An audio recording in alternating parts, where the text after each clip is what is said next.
今次就想同大家分享翻去吉卜力公園嘅詳細玩法，點樣玩先最好呢？最新開嘅魔女之谷又係點嘅呢？原來喺吉卜力公園咧都有一個神秘嘅纜車嘅喎，有咩方法可以搶購到吉卜力公園嘅飛呢？3種飛入邊邊一款飛先至係最抵玩嘅呢？睇埋落去你就知㗎啦。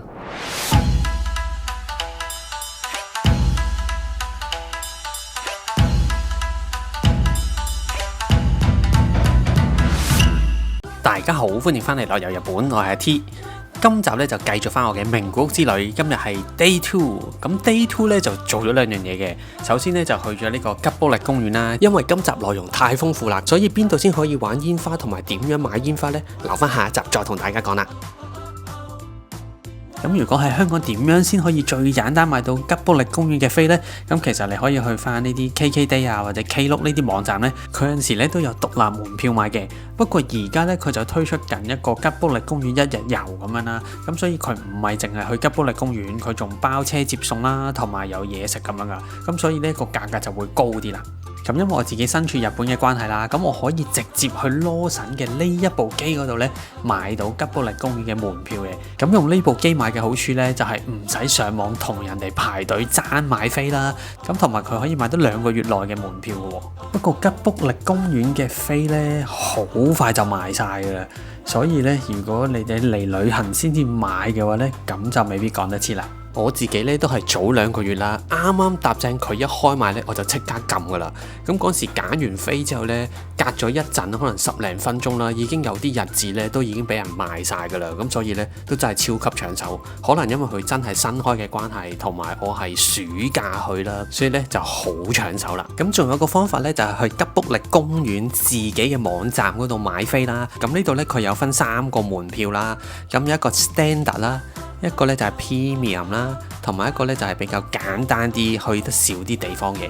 咁有咩分別呢？其實咧你見到佢有5個唔同嘅公仔 icon 噶嘛，咁分別就對應翻大倉庫啦、青春之丘、魔女之里同埋魔女之谷嘅。咁就5個園區啦，你叫做，因為佢入邊咧係一個大公園咁樣啦。如果你去唔同嘅園區咧，咁佢都要你出示翻咧你個入場券嘅。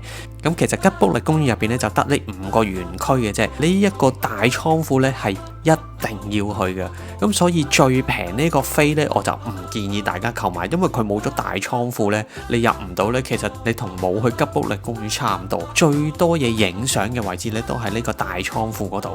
其他呢啲地方嘅園區呢，入邊嘅屋仔呢係唔俾影相噶，你只可以喺外邊影相咯。咁呢一個 Premium 券呢，除咗頭先所講嘅5大園區你可以入晒之外呢，咁而喺園區入邊呢，咁佢哋都有唔同嘅屋噶。咁好似新開嘅，因為呢個魔女之谷呢係新開嘅，咁佢入邊呢就有3間屋呢俾你入到去睇嘅，同埋參觀。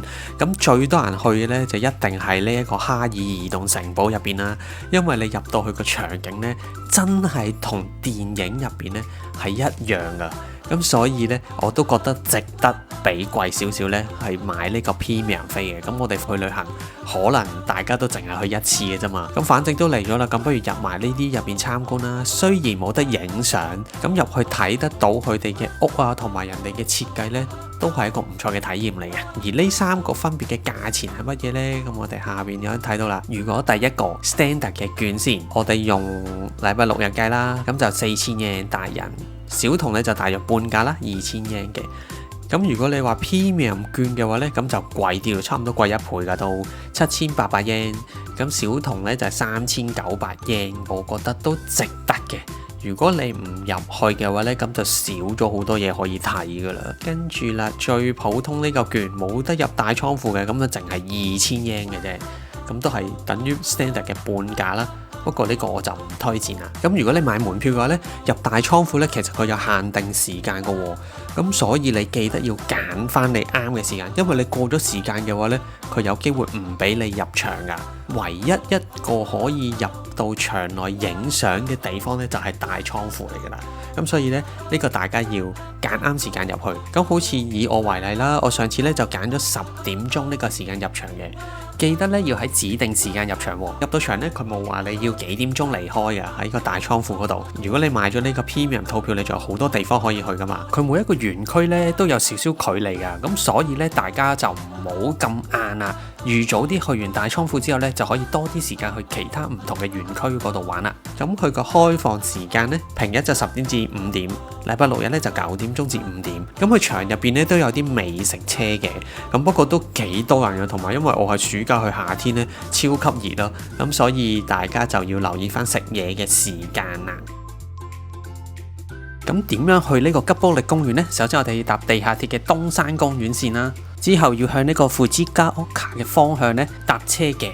咁最後咧，我哋就要去翻呢一個藤加丘嘅總站嗰度咧轉車嘅。咁呢個車站嗰度已經開始有好多吉卜力公園嘅貼紙噶啦。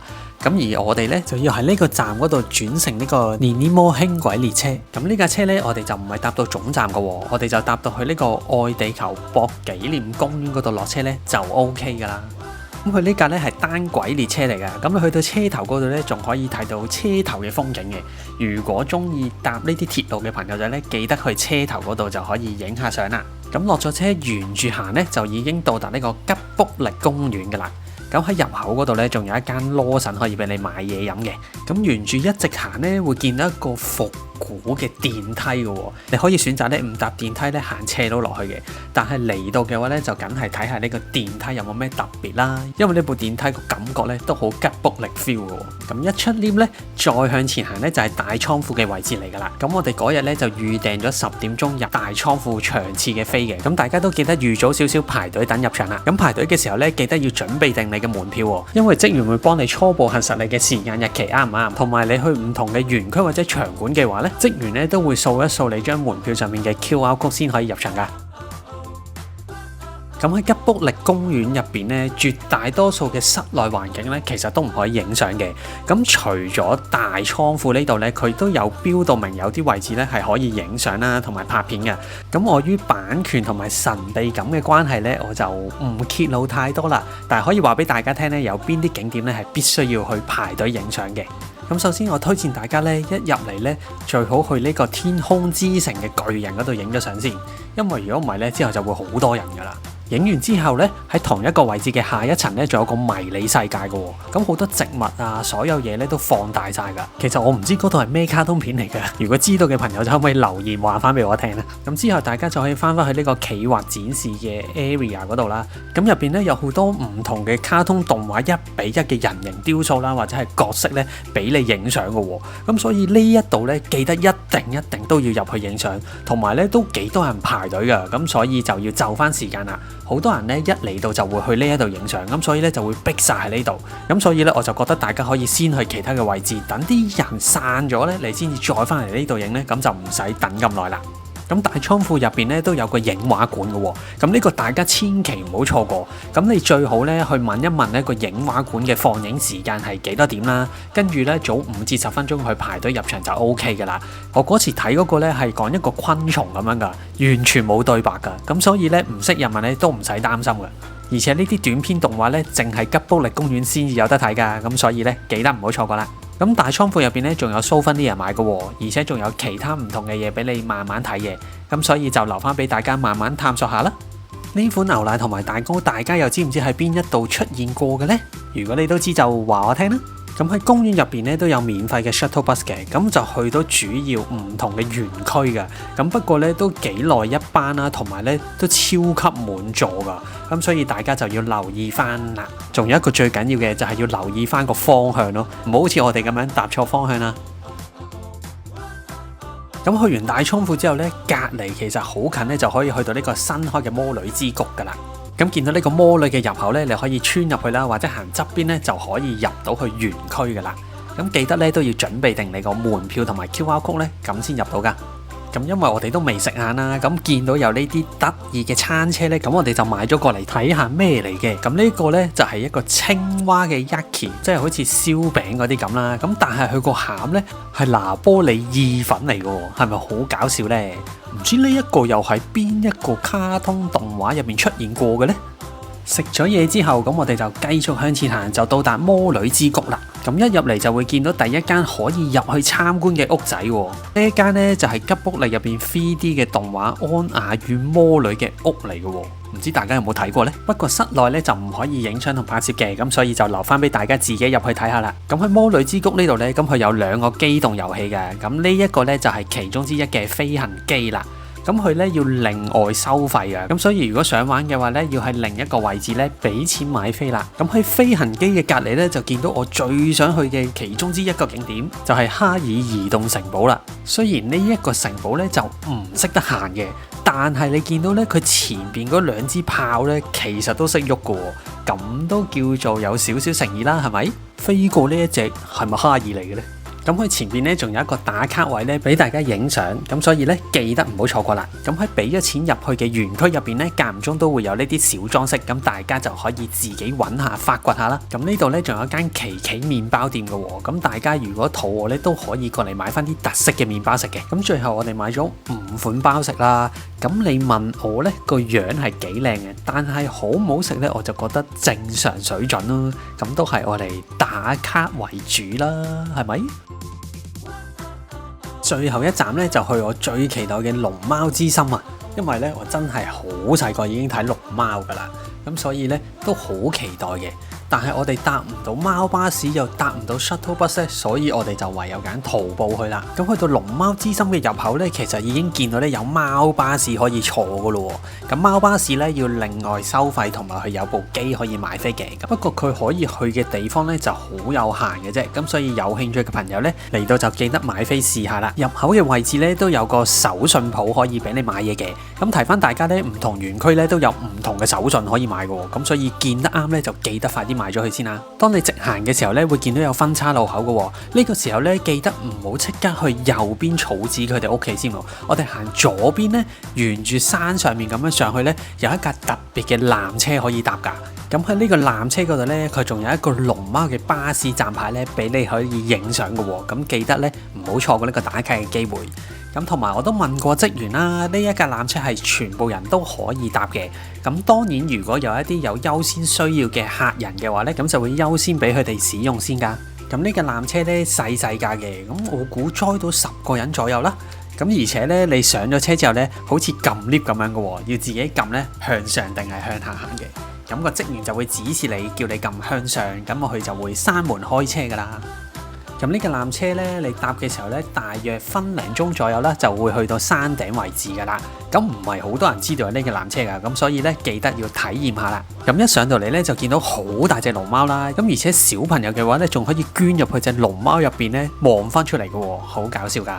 沿住落翻山咧，我哋就去到草壁家啦，即係廁紙草紙佢哋嘅屋企啦。唔知大家睇龍貓嘅時候，有冇想入去佢間屋度體驗下嘅呢？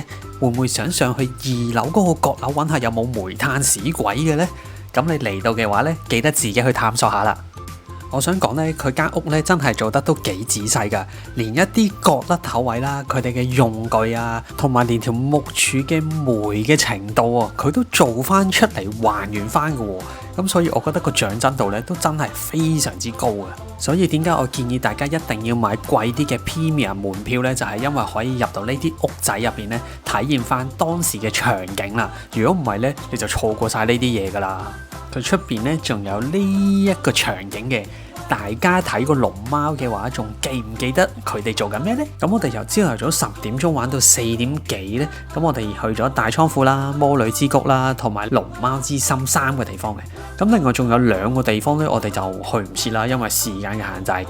兼且嗰一日咧行咗超級多啦，又熱又曬咁樣啦，咁所以最後咧我哋都係決定留翻下一次，如果有機會再嚟嘅時候咧，先至再去啦。